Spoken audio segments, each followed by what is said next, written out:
Okay, good evening, everyone.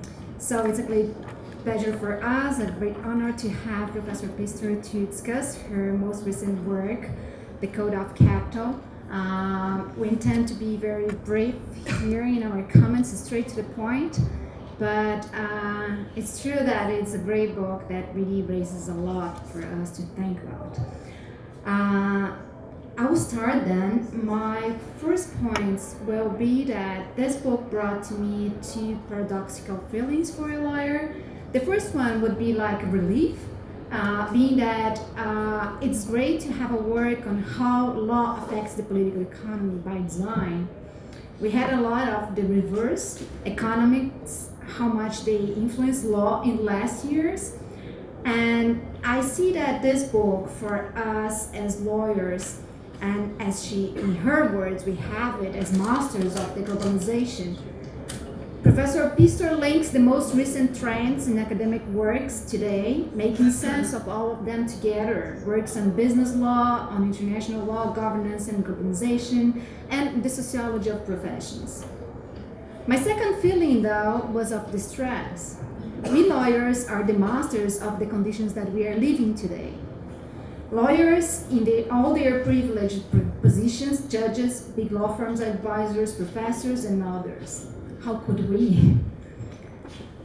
So, a great contribution is to make evidence of how much structures that were supposed to have public control were taken by private interests. If the microstructures, contracts, property, and corporations were biased, the macro ones could not work.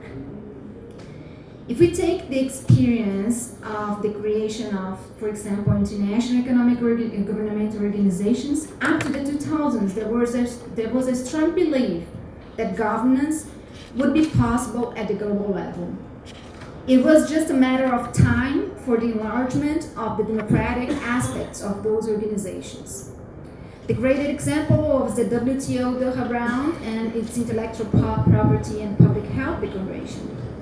Still, after the financial crisis in 2008, Barry Eisgren was claiming for an international governmental organizations such as the WTO. From a moment of widespread utopia, we came to apology of the forces, as Professor Pistor brought us to that. To show us that the problem is in the founding structures that were biased. The description of the problems of land property in Chapter 2, corporations, legal personality, bankruptcy, are very precise and very much convincing. In addition to that, the considerations in Chapter 9 on how to address those problems are how to regain public control in those arenas. State and interstate arrangements would be the best features. I had a sense of liberal social order, post-World War II model for that. My question then would be, do you think that that institutional perspective of international relations for our We the People project is still possible? Applying that to finance, that is an older structure of debt that is now linked to the new tech, is functional in the political economy today?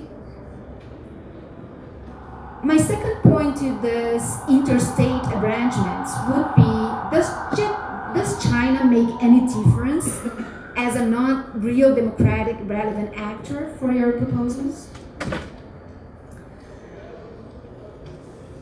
In the other sense, I see chapters 5 in what concerns intellectual property and big data, and chapter 8, though, seems to have a different DNA. They are part of the digital revolution, and it was not what is the role of law and how much the state can take the leading position in the public control. Chapter 8 even questions if digital code wouldn't be the new code instead of law. I missed more about this in the conclusion, about the limits of our proposals for the new world. And in addition to that, of how much the new dynamics of the digital world influences the old state order. We see today elections being very much influenced by fake news, so all the public control has been missed by this technological revolution. Finally, as lawyers, and the considerations about the lawyers, and I'm mostly thinking about the work of law schools, and thinking that it would not be only a question of access. Probably we should change the way that we address those models of codes, or even think more about the way that we are teaching law today. We are teaching law not only being replicating what is going on, but also think about how to redesign law and how to think about this new technological revolution, and that would influence our work. So I would love to hear more about that point too, if you can address that. Thank you. Okay, yeah. Is this on? Okay, so is this on? Can you hear me? Yeah. It is. Okay, so I first read Katharina's work when I was researching for my PhD, and I was looking at the over-the-counter derivatives market, and I was trying to counter some arguments that were very prevalent at the time, that these markets were regulatory black holes or legal voids. And so I got as far as identifying some bodies of law that you also discuss in the book, so contract law, corporate law, bankruptcy law, etc. But really I was just saying, look, there's law here, oh, and the state's here as well. And it wasn't really until I read The Legal Theory of Finance that I actually started thinking, had a bit of a click moment in terms of how I was thinking about those bodies of law, and thinking about how private law basically has systemic effects, and that it's enabled by the state, but then also comes to constrain the state. So as soon as I heard tale of this book, I pre-ordered it, and so really it's been a great honour to be asked to comment on it today. So thanks to the organisers for the opportunity to do that. Okay, so for those of you who've not yet read the book, I think it's probably the first and certainly the most compelling account that I've yet read of the connection between the concentration of wealth and the operations of capital, and a critical canon of mostly private law, although we can dispute that label of private in some ways, property law, contract law, corporate law, bankruptcy law, in creating capital, in fact, and in giving it its particular qualities. So the theory really puts the spotlight on lawyers, as you said, who are building on this basic code of law and embellishing it to create new regimes of right and entitlement, and furnishing it with these critical capacities of priority, durability, universality, and convertibility. Albeit that they're doing this in the shadow of the state in some ways, or in, we might say, the permissive light of the state. So I found the book to be one of the most convincing explanations to date of how value does not trickle down, as an influential stream of economic theory would have it, or has had it in the past, but is in fact actively and deliberately being funneled up. So in terms of the contribution of the book to the literature, I think that it adds a missing and vital nuance of accounts that usually bifurcate into a transnational elite creating its own law beyond the state, to cite Gunther Töbner, or the literature that tends to respond to that and say, look, of course states are here, look at them guaranteeing things, look at them providing the infrastructure, looking at them bailing out the banks. So I think it does this by showing us how it is that certain kinds of assets have been empowered to cross borders and to dodge creditors and these other capacities. And I think it also challenges who the agents are in this process. So unlike accounts that focus on global constitutionalism or the development of a global economic constitution and the ideas that laws are getting progressively more harmonized, Katharina shows us that harmonization is in fact slow, and that lawyers and states are sort of outpacing that trend in terms of developing these recognition regimes in international private law. So that contrasts with some of the emphasis that's been placed on harmonization by people like Quinn Slobodian in his book, The Globalists. So I think you're not saying that that isn't happening, but you're saying that in some ways other processes have advanced beyond that. So the account shows how the indeterminacy of law and the malleability of private law, particularly the private law maybe that's been developed in common law jurisdictions, although it's not as simple to say it's just the common law, has meant that private actors effectively make new laws and mint new assets with the tacit permission of the state. So they're having these deeply economically significant and very public impacts through the operations of this private law. So I think that the book packs a real punch in terms of revealing the nonsense animating a lot of talk about monetary policy, which is this obsessive focus on inflation, when actually it's showing us that, of course, excessive supplies of private money can be just as damaging as excessive supplies or lax control over the public money supply. In terms of its implications, I think that it shows us that we need to be thinking in terms of regulating after the fact, so to speak, but to concentrate much more on what's going on with private law and its enabling roles. So I come from a background in human rights law, and one of the frustrations that I have in that literature is a tendency to constantly want to specify the rights and make them more concrete and try and strengthen them without necessarily paying attention to how other kinds of private right and private legal regime are going to operate to counter affect those rights. So to leave the private rights rather underspecified. So I think really what you're doing here for private law is what Amartya Sen was in some ways doing in development economics in terms of bringing to light this range of entitlements and thinking about how they interact. So Duncan Kennedy, I think it's Duncan Kennedy, I was looking for who had said this, once said that the private law is a black box of legal theory. And I really think that this book turns that black box into a light box. So I really enjoyed it, basically. I also have a couple of questions. So the first one is, in terms of moving forward, do you think that it's possible that public goods or social assets in some way could be coded with the help of private lawyers? So, for example, should regulatory agencies, instead of regulatory agencies seeking to tempt people back through the revolving door between law and finance, should government agencies be trying to recruit legal coders to try and create priority and durability and convertibility for certain government schemes? We might think of, I don't know, the NHS, or we might think of the economic councils that were being discussed before. So in other words, is this kind of legal coding up for grabs? Could it be used by marginalized groups? The second is the decision, and I assume it was a decision not to discuss the legal regulation of labour, because I think one could at least make the argument that the making of wealth and capital is also dependent on the legal construction of the labour market, and that if capital has no market, so no demand for the products it's used to produce, how does it produce wealth? And is the ability to create wealth also not dependent on there being a labour force to work and to make the claims of shareholder value or IP rights credible in some way? And the third concerns the latent capacities of private law. So at times, I think you referred to this basic code of private law and property and contracts, And for me, your account suggests that there's something latent in that basic code that creates this tendential effect towards the continual attempt to expand entitlements. So do you think, I think basically I'm asking you the meta question that I was talking about before, so do you think that those basic legal relations set in place a social process that becomes self-regulating, and can we challenge the worst tendencies of capitalism without also disrupting the foundations of the code?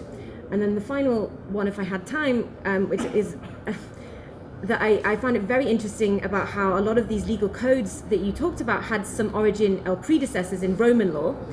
And I think I'm probably going to reveal my shocking ignorance about the Romans here and about history in general, maybe. But it makes me wonder why, for example, so they had this corporate form of the Pelliculum. What was it? Okay, I'm pronouncing that wrong. So why maybe the Romans didn't become capitalists? But that might be a very stupid question, and those are all very big questions. So, thank you. Okay. First of all, thank you for this book, Katharina. I can't imagine how would have been my life in this law school if I had learned the law, and mostly private law, with this robust theoretical input that denaturalizes and politicize those rights that we are domesticated not to question at all. I could spend hours debating this book, which is a very rich piece, but I have only a few minutes, and I will concentrate myself in two main comments related to the role of history in institutional legalism, and the role of agency in decoding the code of capital. Before the comments, however, I have to say that the book is a very important book because Katharina is doing in this piece something that is not common in law, which is social theory of the current age. It seems to me that the main subjects of this age are, first, globalization, that has gone too far, and produces the second main subject of this age, which is inequality. Combined, inequality and globalization have undermined democracy, and then we are much closer to the 30s than someone could suppose 10 years ago. These complex events, globalization, inequality, and the crisis of democracy, have been well described by Danny Roderick, who has been claiming that globalization has gone too far. Also, Wolfgang Streeck has described how the rich broke the social contract and how globalization of public debt threats national governments. Piketty points out the tragedy of inequality, and Levitsky and others deal with the crisis of democracy. All of them present diagnoses of our time, of our effort to repeat the 30s in the 21st century. But none of them includes law as a key variable, and Katharina did it. In her book, Katharina shows that law creates an excessive and uneven protection. The legal protection overprotects the owners and fosters asymmetries between the haves and the have-nots.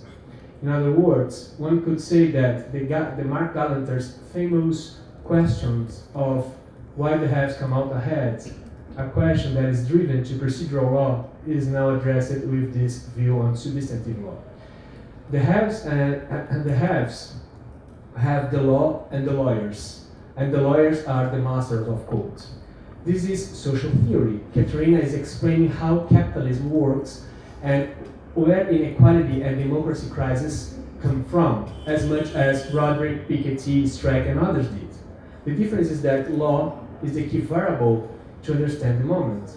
So this is a must-read book. Going to my comments, I picked two subjects that drew my attention in my reading. The first one is about the role of history in legal institutionalism. And the legal institutionalism is the book's framework, it seems to me. The second topic is the room for agency in Katharina's theory to reform capitalism. Regarding history, I wonder if and how history matter for your explanation. You bring many historical facts around the book, but there is no historic lineage in your thesis. In other words, comparing this book with historical institutionalism, like the one by Kathleen Tellen, one can find that the code of capital is always the same, an asset plus a law. If this point is correct, I wonder if the asset plus law equation has not changed throughout the history. Putting my question in a broader perspective, don't you think that there are varieties of codes of capital in diachronic terms? In the book, you assume the Piketty's thesis on the metamorphosis of capital, but I'm not sure if this metamorphosis of capital is translated in the code of capital. So I'd like to hear more about that. It seems, for sure, you mentioned the first laws on property rights in UK, in England, and then you mentioned the derivatives rules. But my question here is, in all of these arrangements, the code of capital is the same, the asset plus a law. So this is my question about history. And my second point here is about the agency.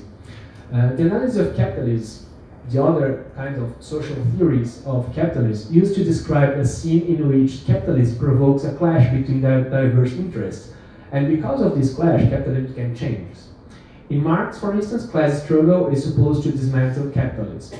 In Polanyi, the two reciprocal movements, the market and society, brings the dynamic of capitalism. Even in Roderick, the local and global capitalists are in constant tension. All these movements bring some agency possibilities, so capitalism can triumph or suffer resistance from workers in Marx, from society in Poland or from local entrepreneurs in Roderick. I wonder who is in charge of decoding the code of capital in your theory. The only agent who has the key of the code are the lawyers, and the very sophisticated lawyers. But the lawyers are the master of codes, and they profit from maintaining the code as a black box, to use the Kennedy's expression. So who is capable to destabilize the code? And going back to my first question, who can make the new chapters of capitalism history? So thank you, I stop there, and congrats for the book again.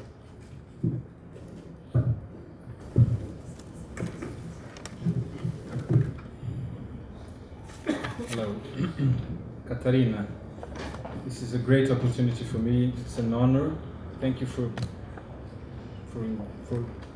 suggesting that we could launch and discuss your book here. It was a wonderful idea, and thank you for sending the book.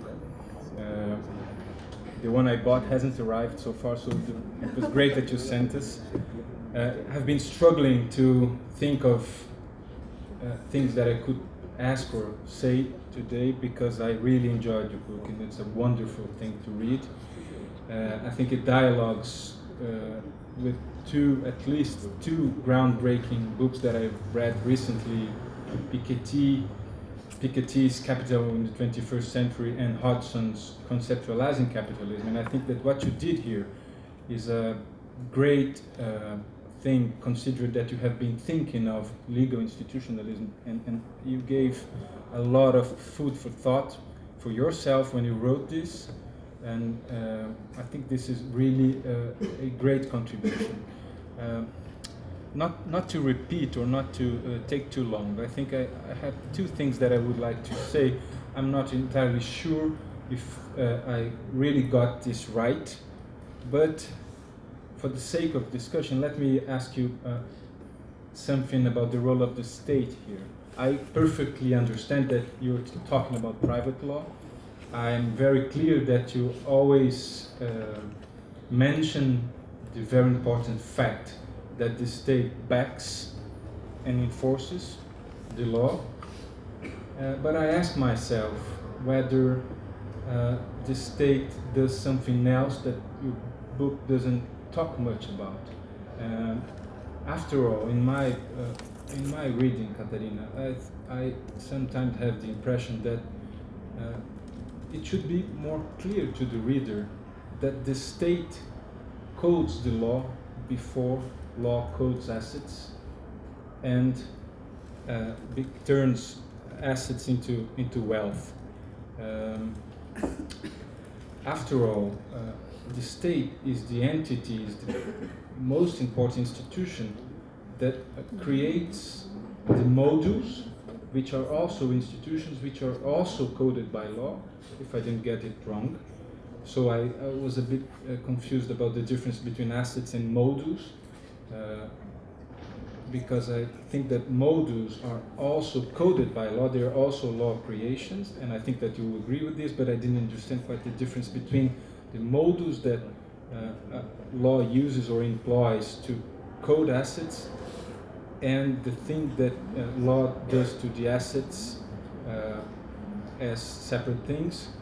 And I was asking myself about the role of public lawyers in the sense that regulators are public lawyers. Okay, they can be seen as public lawyers, but because sometimes I think that perhaps as a reader I got the impression that there is a slight bias toward private lawyers, as if regulators and public lawyers in that sense didn't play a major background role in the coding process. I know, again, and I acknowledge that you talk about the state, you have several mentions, you have several passages in which you talk about this, including section, I don't know, in the beginning, state power and capital on page 15. But I don't know. I would like to have seen more about what the state does when it codes law in the beginning. And maybe, I don't know, besides stating that the state is the enforcing entity behind the law,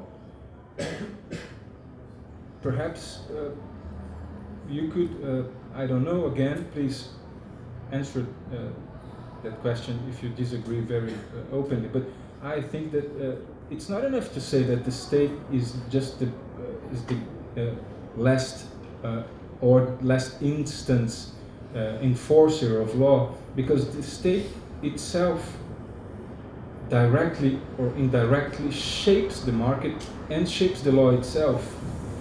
And this is something that I didn't quite see when I read the book. The second thing that I wanted to ask is your mention on page 11 to Polanyi, to Karl Polanyi, and you say that he was correct when he said that commodification is man-made, but he erred on the nature of this transformation at the hands of humans.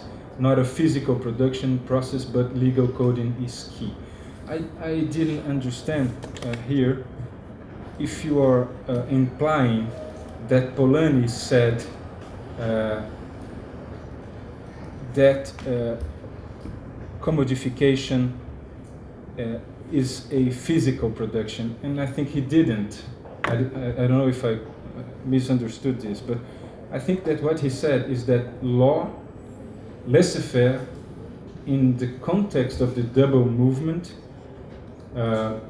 tries to very intensely and very artificially tries to turn fictitious commodities such as labor, money, and land into things that can be sold in the market, but they can't be because they are very much embedded in society, and they shouldn't be. They essentially couldn't be in the market. And I don't see this as a physical production or a physical process.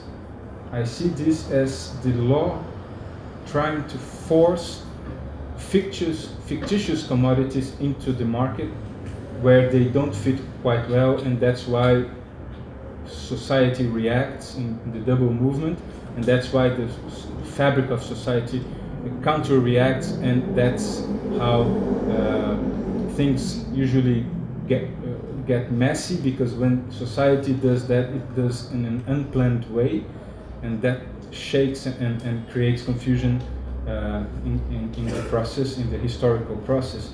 But I don't see this as a physical production, and I think that Polanyi actually helps your argument when he tries to explain the double movement, because law plays a role both in laissez-faire, in the counter-reaction, because it's opening or liberalizing against regulating back in the backlash. So I think that this could be perhaps something that you could, I don't know, incorporate, because I think that Polanyi has more to contribute to the argument. If I may say this, these are my two provocations, and please correct me if I didn't understand your argument. Thank you so much. Yes, please. So thank you very much. First of all, thank you very much for the organizers for inviting me to this great event today, and in particular, thank you for organizing this book launch, and for the wonderful comments. I mean, this is always a treat as an author when you finally sit there and somebody talks about the book that you have been working on for years and years. So having it being read and talked about is just wonderful. Just one comment for those of you in the audience who have not bought the book yet. I got some leaflets from Princeton. If you are able to order in the United States, you could get a discount from them. Also, if there's anybody who wants to do a review, I have a very few copies of the book extra that I could give away as a review copy from Princeton. They gave it to me to bring it down. Let me just sort of walk through the comments. I got some really great questions and I want to respond to some of them.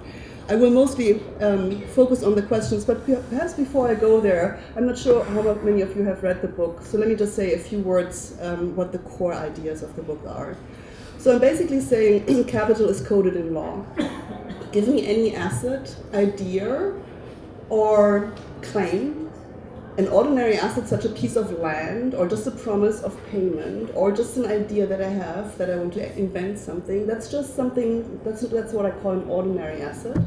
And I can flip this into a wealth generating asset, and that's capital, by injecting it with the right legal DNA. So I'm just thinking about the coding of capital as injecting an asset with the right attributes. And these attributes, there are 4 critical attributes. Priority, somebody who has a capital asset typically has priority claims vis-a-vis competing claims. Durability, the assets can live longer than others, for example, by protecting them against bankruptcy. Universality, the claims I have are enforceable against the rest of the world. And convertibility, I can flip my asset into one that can better retain its value. For example, if I can flip it into state money at the right point in time, I can log in past gains and I'm not subject to future change in the value of the assets. So 4 attributes: priority, durability, universality, and convertibility. And the modules that do that, you could say the elements of the genetic code or the modules of my legal code are property rights, collateral law, corporate law, trust, bankruptcy law, and contract law is ubiquitous as well. So with these 5 elements that don't change much in structure, they are adapted a little bit over time. If I put them on any type of asset, I can flip them into capital asset. And so the question is, who does that? Who selects the right assets for coding, and who provides the code? That's basically the critical questions that I'm asking in this book. So Michelle's questions, I understand both the relief and distress. Great to see these reactions. I think you should have both of them. The question, of course, is what is the grand new design? I mean, I think our world is so complex and so decentralized that I don't see much hope for a grand post-World War II design that sort of changes it and does it in a top-down fashion. And part of the answer also came from just the slowness of harmonization that Anna was talking about. I mean, the idea to come to a political agreement of how many things in our world and our lives shall be regulated, and particularly in this political environment, but more generally, I think, is a little bit of an illusion, which does not mean that states couldn't do something to slow the process of private control over capital and wealth production. Because the states are in there all the time, and they have given away a lot over the last couple of decades, and particularly in the post-World War era, which is kind of ironic, right? They have made it much easier for private parties to code capital in a transnational fashion by simply opting into foreign legal systems. You move a corporation elsewhere, you move your account somewhere else, so you avoid taxation, you avoid regulation, and you can basically pick and choose from a menu of different legal systems the codes that you want to use to code your particular assets. If you allow that, then the master coders really have an easy game, and I think one could maybe curtail that a little bit, and I say this at the end of the book. And the other way that I think we can counter, so we want to roll back the ability for private coders to code assets, and I think the other thing that we want to do is we want to maybe use the code for other things as well. There are other things that we could code, so social assets or others, and I think the answer to that is in principle yes. But if we understand the logic of building wealth, which means you have relative to other assets, you have better protections, and the protection means that you have to have a certain level of priority rights, and you need some durability. That's very often overlooked in the context of World Bank policy programs, privatization, or zoning and titling land and giving people property rights. Property rights alone won't do the trick. You must be protected in economic downturns over which you have no control against loss. Because poor people are not very resilient. So if they lose their property, if they have monetized their value, as De Soto has told us, if they have monetized their land or their house and they lose everything, they have nothing left, basically. What the English landowners were able to do in the 18th century, they had the same experience. That you monetize your land, you have your creditors coming down, they're trying to take the land away from you. They created the entail, right? They just put the entire family estate in a kind of trust structure and said, well, sorry, the life tenant is just the life tenant, and the creditor can at most take half of the land and never the family mansion. So I'm not saying, this is unfair, of course, this is like a legal privilege, but what I'm saying, there's a logic to it. If you want to protect wealth and build wealth over time, you need durability. And you can maybe create this through different institutions as well. But I think a key lesson here is that if you want to build wealth for the poor, you have to give them not only property rights, because they have to sell it away in the next downturn, but you also have to give them some security. It can come in the form of insurances or other ways in which you give them durability. I want to come to some of the questions that Anna was posing. So, one question is, can we code public goods, and can we get the private lawyers back into government? Yes and no. I mean, the US has a very strong tradition of revolving doors and bringing people back into government. And it sometimes has great examples of people coming from the private sector and really serving the public good and doing a lot of good. One person that comes to mind is Gary Gensler, who used to work for 18 years at Goldman Sachs, and he became the chief of the CFTC, of the Commodities Futures Trading Commission, after the 2008 crisis, and was a leader in reforming that particular sector because he knew derivatives backwards and forwards. He knew exactly what he was doing. He's now a professor of practice for cryptocurrencies and the like at MIT, and I saw him recently at a hearing at the House Financial Services Committee, and he has the right policy and social attitude. But we also have multiple opposite examples where people from the private sector come in just to build their private portfolio once they get back into the private sector to make money. So it's not an easy solution, right? But selectively you could actually use it and take advantage of that. An important question that you raised, of course, is about the question of labor. I decided to only talk about capital because I wanted to show how capital is coded. I see your points, but I also have, so I sort of decided to stick to my capital. I got some comments like that earlier in my book as well. Because one of the things that really makes me nervous is that when you look at the progression of assets that have been coded as capital, first we had land. Everything starts with land. All of our fundamental private law institutions were coded with respect to land.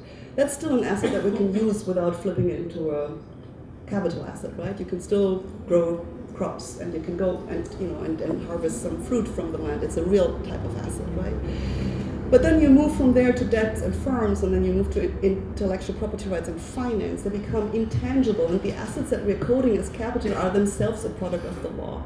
It becomes completely self-referential, and you don't even need labor anymore. All you need is actually a central bank that buys your assets in times of distress. And that's what we're getting, right? I mean, Blackstone recently said that the ECB should buy shares, right? And if the market turns down and they don't have enough returns on shares. So we do quantitative easing basically by buying the assets the private sector has created for its own wealth creation.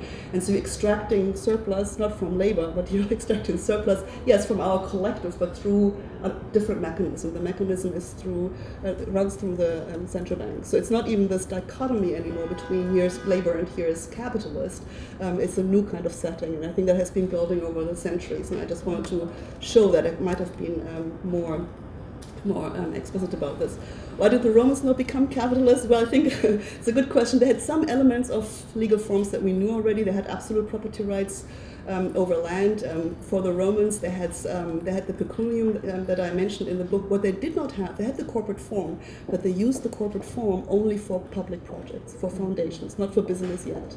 They hadn't put sort of the monetization of things together with the legal forms that they had. That happened only later, and why, I don't know. I'm also not too expert on Roman law, but great questions. Mario, thank you for your nice comments, and let me just get also to your questions. What about history? So I wrote and rewrote the book several times. My first iteration of the book was a historical trajectory that would look at the development of the legal institutions in relationship with these different assets. And I just realized that if I have a chapter on the trust, I find this very exciting, and maybe you will find this very exciting. I'm not sure many other people find this very exciting. So I decided to rewrite the book around the assets and then look at the institutions as well. The history is a little bit hidden here, and let me just say, I don't want to say that the law did not change at all. For example, trust, you had only land as a trust assets, and in the 19th century there was a lot of litigation what other assets could be in the trust, so that had to be adapted. They had to be adapted somehow. So there is, I could have made this more clear. For the metamorphosis, I think the best example I have, so I should say, so Piketty has in his book an entire chapter on the metamorphosis of capital, where he shows that at the end of the 19th century, rural land, agricultural land, declined as the primary source of wealth right? Until then, in most industrialized societies in the United States and Britain, rural land was still one of the most important sources of land. And since then, it has been taken over by financial assets and urban land, which of course is credit finance. So it's actually all financial assets, basically. And he explains this with supply and demand and technological change. And I just, when I read this, I just felt this is not sufficient. We have to understand how these type of assets are being protected by the law. And in Britain, you can actually almost sort of pinpoint the date when it's flipped. Because in England, you had a major depression in the 1870s and a major land reform in 1881. Because the landlords had protected their lands against the creditors so much that at some point, and then they repealed the Corn Law, so you had all these new products coming in from North America, that the English land was no longer competitive. The agricultural products were no longer competitive. They brought down the economy, it tanked, and then finally in 1881, the first time that the landowners no longer had the majority in Parliament, and everybody knew we now have to do the reform of realty law in England. They created the Land Settlement Act and the Land Conveyance Act, in which basically says, you live tenants, you try to protect yourself against the creditors, we treat you as owners. We treat you as owners. And within 10 years, about at least a quarter of all land ownership in England changed hands and was much more fragmented. It was consolidated later again, I guess, through other legal tricks like trusts, etc.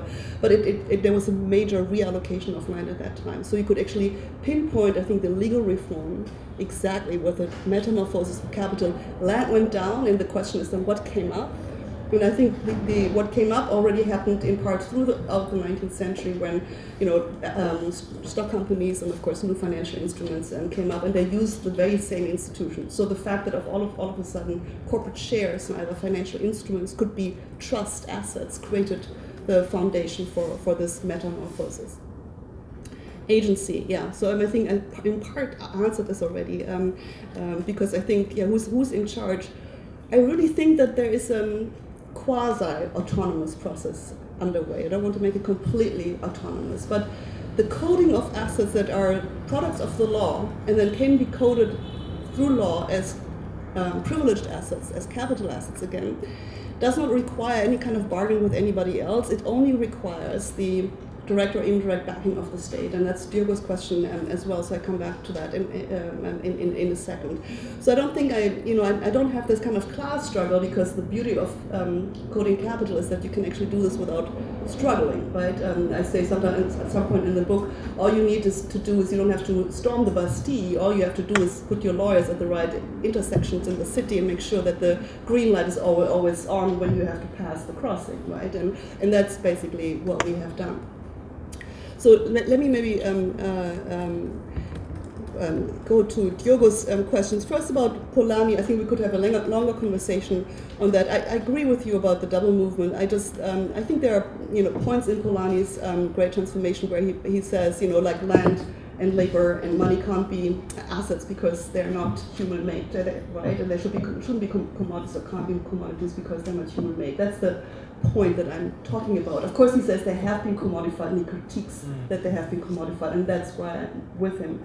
But I don't, in my reading, all these commodities, all commodifications are in that sense artificial, all of them, right? And not only, because any good that we can produce could also be a piece of art, but we have commodified art. We can commodify anything. We've always done it through the law. So I find the bifurcation between something that is naturally a commodity and something that is a fictitious commodity not convincing. That's my point, but I could have made this clearer. On the role of the state. So this book doesn't have an entire theory of the state. It's part of maybe my next book project to think about two things, which is the state and globalization, and maybe to bring this together. I think about the way in which the state comes in as an indirect player in the coding of capital, because the state only has to vindicate what private players have done. It doesn't have to make it. I talk in one of the chapters of the book about property rights and the recognition of property rights, and I mentioned the fact that there are very few constitutions, if any, that clearly define what property is, what a property right is. The state protects property rights, right? Property rights are inviolable, right? And you get expropriation remedies if they're taken away from you. But what is a property right? So in Belize and in many other countries, sort of the indigenous people over the last decade or so tried to have their own use rights of land recognized as property. And after a lengthy trial in the Supreme Court of Belize granted the property right, but it couldn't extract that from the Constitution because there is no definition of property right. So it says, okay, then we look into our property code, and the property code says all kinds of things can be subject to property, but that's below the constitutional law. So it was basically doing a detour to come to the property definition. It's actually quite interesting how much in our legal system is actually based on pre-legal ideas of what something is, and this is particularly true with property.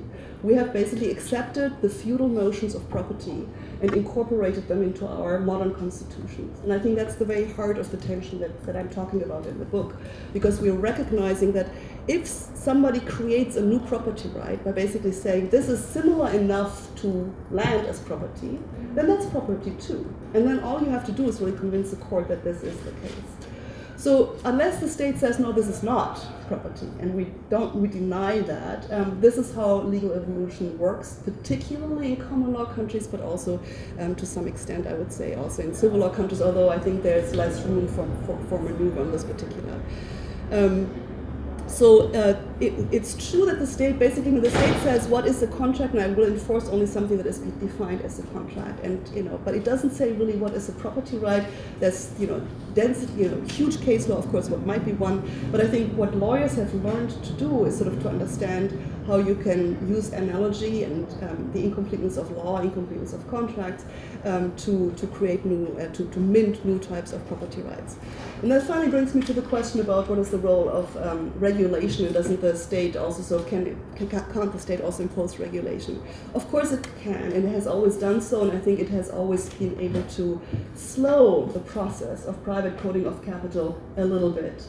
But I don't think it has ever done really fundamental change. I mean, I think the 1930s New Deal reforms in the United States were probably one of the most long-lasting reforms that have ever been done, especially in the Anglo-Saxon world, but they were also dismantled. And the practitioners I talked to in New York City, they basically tell you, we can mute any public regulation. It just is a matter of time. You just figure out how you use the elements of the code or the modules of the code to find a way to get around it. And the whole idea is, one of the lawyers I teach with, and she comes to my class and is very open about this. She says, we're basically looking at the regulation as the scaffolding, existing regulation as the scaffolding. You're finding the gaps in the scaffolding to fit through a new intermediary asset, because it has to be legal.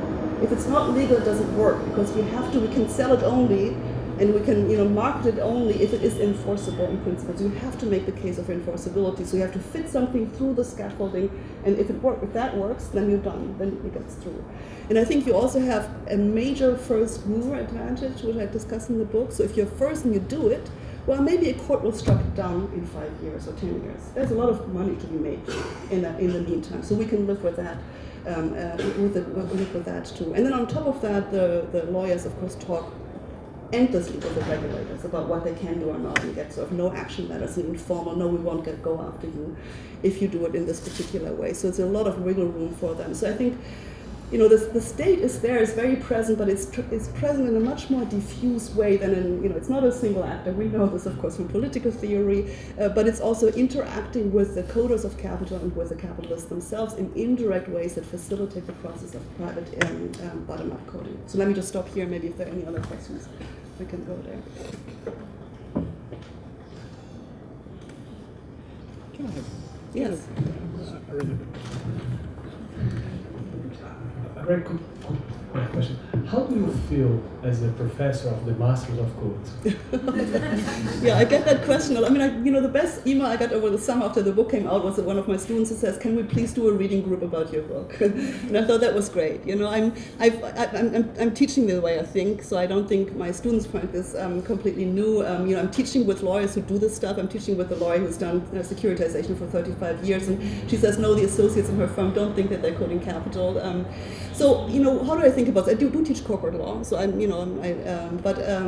I'm both fascinated, I have to say, by the ingenuity of the lawyers, and I also want to understand that because I want to teach how this works. I want to also harness it for different goals. What I'm hoping to convey to my students is that you can learn the skills, but you can also have to be clear about your normative goals, and you have to think about to what ends you want to use these particular skills. And I think that's also, this is, going back to Michelle, this is one of the fundamental questions, I think, what actually are our normative goals? And I think many of lawyers and also law professors over the last 20 or 25 years have fooled themselves by thinking that efficiency is the same as justice. And no, it's not. And especially what they have sold as efficiency is actually very often the kind of legal privileges that I think actually are biased, as you suggested, and so that it's a false type of goal that they have taught for. My question is on a topic that I think you have strong opinions about. So there are many new kind of currencies and private currencies or cryptocurrencies, you name it, coming into the market recently. And I read a piece of that you published recently saying that Libra is benefiting from many of the models that you discussed in your book. So on the one hand, Facebook and the consortium of companies are saying that this is a new kind of currency, it's bringing freedom and providing the poor and the most marginalized people with some kind of access to finance and access to a market which states are not able to provide. But on the other hand, they're capitalizing on the rules and the laws that states have built in order to promote that and maybe reach a larger audience with their products. So I see that as some kind of dichotomy, because on the one hand, the narrative behind it is a really powerful one. So how can we make sure that the poor and the most marginalized people in the world have access to finance? How to make sure that people in sub-Saharan Africa can move money around without paying the exorbitant fees that many banks would charge them. So if the states are not getting to them, so private companies are trying to fill the gap, and they are smartly using the code of capital in order to do that. So if Facebook Libra is not the solution to that kind of issue, and they are using the code in a way that kind of turns the system in its head, what would the alternative be? So how can the code of capital be used to the benefit of these poor and most marginalized people, and not to trick them into something that's not really that beneficial? Yeah. Shall I answer directly? Yeah, so thanks for the question. I've been dragged into this Libra debate by my own fault because I wrote this op-ed that we have to stop the Libra. I think that is a good example to show you the power of the technique that I developed for this book, which is to basically decode what is being proposed. So many people who read about the Libra and heard about the Libra thought about this new digital technology and has all these capacities and we should just allow it. And also the crypto utopists, they all came after me on Twitter after I had written this op-ed because they thought I was just siding with the legacy institutions and this is freedom and we should just go for it. But when you unpack the structure of the Libra, then you find, first of all, Facebook has never been into development politics. None of them has any idea why people are unbanked. They have no idea about this whatsoever. They say, we have left out the unbanked, but what are they getting in the Libra? An uninsured, they're basically lending their own fiat currency against the Libra without interest rates, and they will get no interest in the assets in the reserves should this ever be liquidated. So they have nothing. They just have basically an unsecured contract against the reserve of the Libra to get something equivalent to what they put in at some future date. Now that is not very developmental, I would say. Maybe it's better than what some people have in some countries. On top of that, you're looking at, they say they're non-profit. So what did they do? They went to Switzerland to create a non-profit organization that allows the members of the organization to get profits. So all the interest that the reserve creates or by investing into safe assets go to the members of the consortium that they've created. So Facebook has now selected 27 additional members, wants to have 100 members within a year, hence selected consortium that runs an association that basically disguises itself as a non-profit, they are all making tons of profits if this project goes on. What are the assets that go into the Libra? The assets that go into the Libra are safe assets, which means treasuries and other sovereign debt instruments of stable countries. Let's say Germany and Japan, United States, maybe Britain. Who knows what's going to happen after Brexit? And bank accounts. They say bank deposits, right? Bank deposits. That means insured bank deposits, right? We're putting the monies through some agents. I'm sure below the insurance threshold, right? So up to 250K in the United States. Put this into the bank accounts. What happens if there's a run on the Libra? Who will have a run on our banks? Who will have to stand in? Who's basically guaranteeing the stability of the Libra at the back end? It's the states that are providing the safe assets. It's just logic when you look through this. And I don't think that this is something that a consortium of 100 corporations should be able to take advantage of. And then we just have to have a debate about this. I just had a new op-ed coming out today, again on Project Syndicate, together with Kopier Georg, and we argued, basically say that the governments now have to Facebook has thrown the gauntlet. They have to pick it up and do something. And there are enough models out there already from which to choose. In Africa, there are a lot of phone companies that are offering already services that Libra would only build on. They did not say how they would expand actually access to digital commodities at all. They basically says we only take people who already have a cell phone. So, but that already exists, right? And we have China as a model. We have something like the Libra. I think the Fed should create something like the Libra, but fully state-backed. And then we have to think at the next stage what to do, in the transnational realm. But most payments are still within nations, and then we can extend it somewhere else and just create interoperable systems. But I think the basic infrastructure for money should be a public good, and we should code it in digits and in law as a public good, and should not allow it to be a for-profit currency that piggybacks on the public safety net that we have created. So at some point you were referring to the debate, the corn laws and so on. In my mind, of course, went to David Ricardo and all that discussion in the 19th century about not just the definition of capitalism, but also the definition of rents. And when we're talking about the infusion, this transformation in assets and so on, I was trying to figure out I just bought the book, so I read it, but how do you make a distinction between an infusion process that generates capital, which is not simply an asset, but is an asset that in a capitalist system is used in a certain type of way, from situations where you generate a rent. And in situations where that rent transform the type of capitalism that you are going to rent. Yeah. Right? So if I link up the two systems that you are, and some of the things you refer to, there are lots of forms of infusion of assets which transform capital, intellectual property, all these type of things, which are actually functional to a certain type of way of organizing production, a certain type of capitalist system, right? In a Schumpeterian sense, certain type of rents might actually create conditions of dynamics of capitalism. But there are lots of others which actually, especially if you think about the financial system, corporate governance and so on, which have created rentiristic positions which have nothing to do with the purpose of infusing a code into that and creating that type of assets. So I'm trying to figure out how do you factor in that dimension, because it seems to me that if we want to unpack capitalism today, we need to unpack the rentiristic dimension of that, which is pervasive across all the legal system, which in a sense is now creating bubbles of artificial wealth that is going to burst at some point, and again then the state will have to take a position because there is no other agency or which can actually back up that type of situation.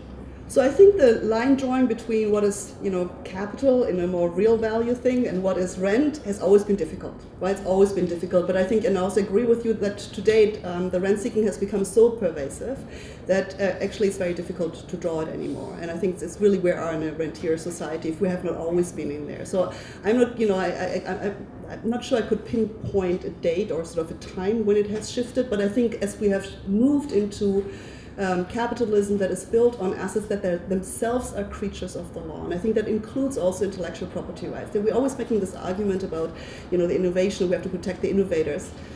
Yeah, but I think, a lot of that has gone into actually producing rents for people who were just fast enough to capture a particular asset for themselves and then build other assets on top of that.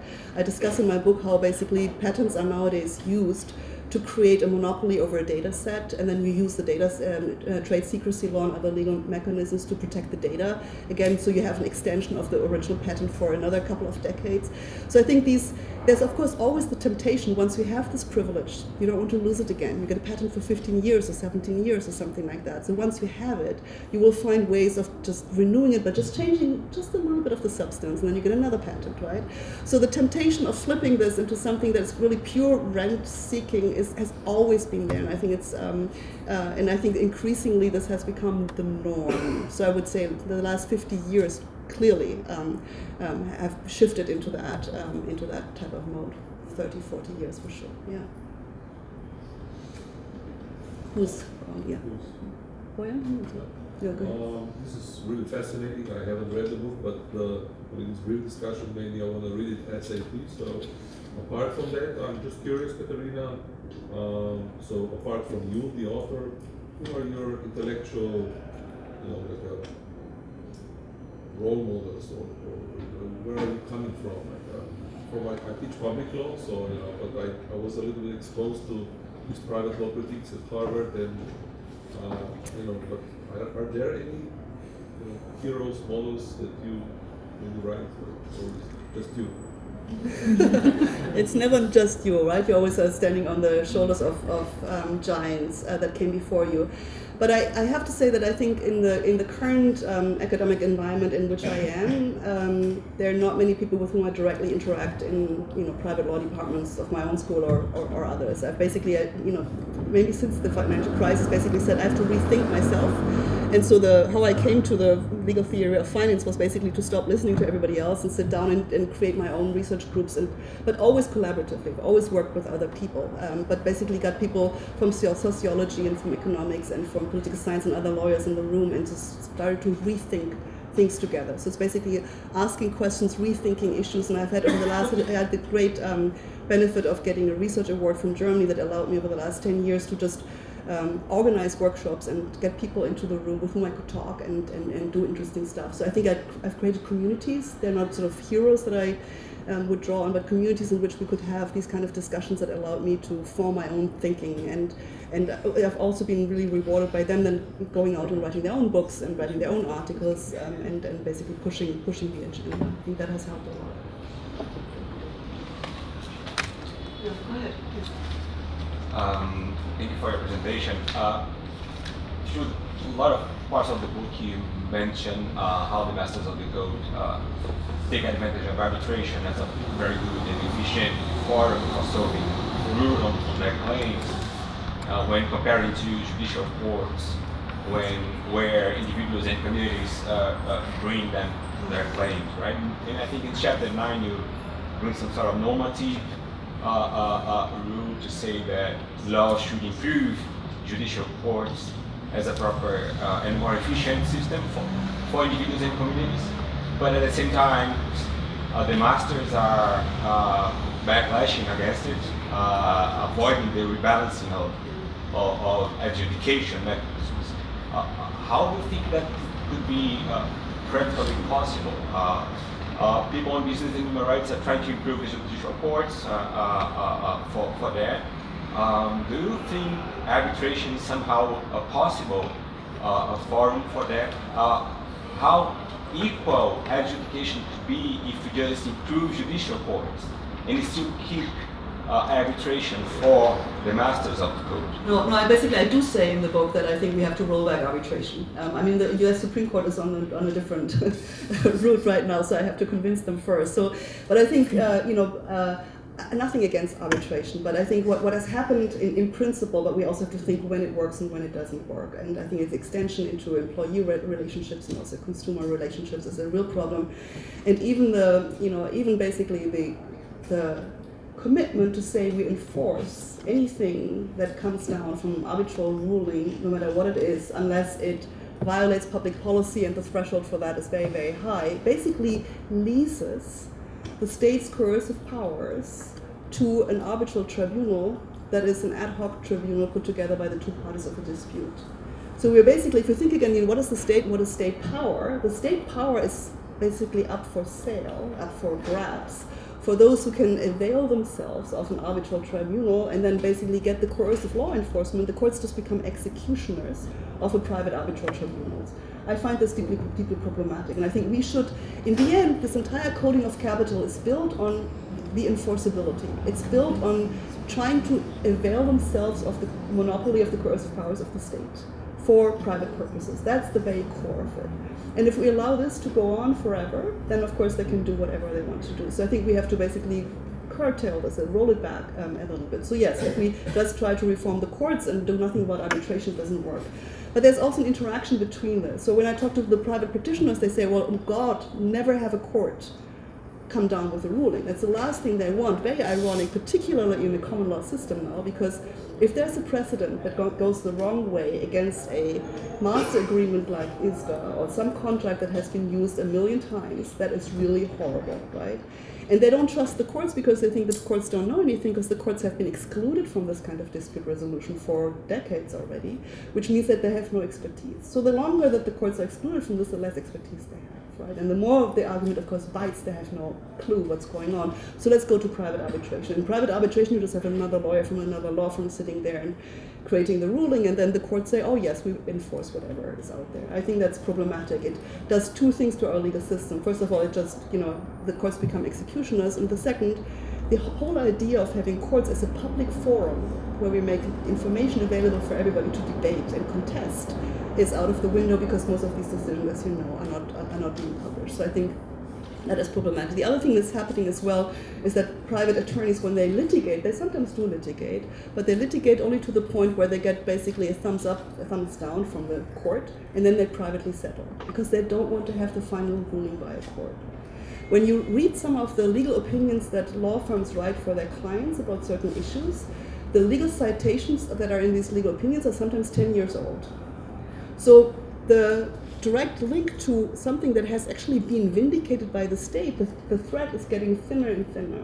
And I'm not sure how long you can sustain that, right? I mean, just pretending that this is a legal opinion based on some kind of case law as we go on, in 20 years, can you still say, because there was some decision that said something very similar to that like 30 years ago, doesn't seem to make sense. But that's basically the path that we're currently on. I think we have to take that path. Yes, Wendy. Okay. Hello. A disclaimer, I will be going back to the hotel buying it immediately. Take the coupon. Yeah. Excellent. So I'm just wondering, who are the coders of the future?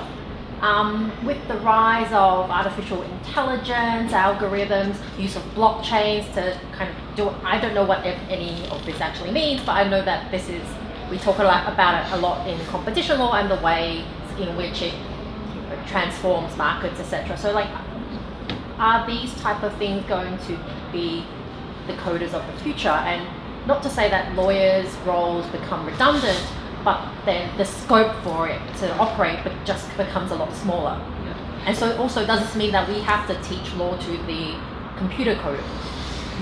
Yeah, I mean, I have chapter 8 is actually a new code ? And that's where I address the question whether the digital code might replace the legal code. And I basically sort of contrasting the social utopists amongst the digital coder, like the original cryptocurrency folks around Bitcoin, etc., and then the legacy institutions that are using similar techniques. And I'm basically saying there was, at least for some time, the idea is that the digital code would take over and somehow it would be better in one way or another. And I debunked that by basically saying, okay, you guys who face the same problems that we've always faced with our legal code. Who defines what is a property right? Who defines when we go offline and have an emergency because there's a bug and we have to recode? So you face similar governance issues that any kind of legal system would face. But yes, you have to address this, and you can also really see, I think, a development in the digital world where they know that they have to do this, and they're building in arbitration opportunities or something like that, or have rules about when you go offline, etc. So I think this is happening on one hand. The bet that I make in that chapter, and I might well be wrong, but in the end I'm saying it's probably more likely that the legal code will encode the digital code than the other way around.